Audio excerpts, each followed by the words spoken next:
अस्सलामुअलैकुम दोस्तों, आज मैं आपको इस वीडियो में बताने वाला हूँ चीन की कुछ अजीब रस्मों के बारे में। लेकिन उससे पहले नए आने वाले दोस्तों से गुजारिश है कि चैनल को सब्सक्राइब करते हुए साथ में बेल आइकन को भी प्रेस कर दें। दोस्तों, ऐसी ही केला छीलने की एक और रस्म भी है, लेकिन इस बार केला छीलने की बारी औरत की होती है। और इस रस्म में जो औरत पहले अपने मुँह से केला छील कर खा लेती है तो ये रस्म जीत जाती है। दुल्हन की टांग पहचानना।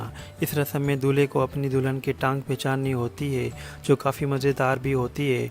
और इस रस्म से ये पता चलता है जो आदमी अपनी दुल्हन की टांग पहचान सकता है वो उसका ख्याल ज़िंदगी भर रख सकता है। चीन का सच में कोई जवाब नहीं है। अब चीन की इस रस्म को देख लीजिए।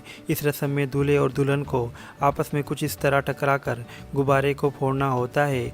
और इस रस्म में दूल्हा और दुल्हन आपस में ज़ोर ज़ोर से टकराते हैं।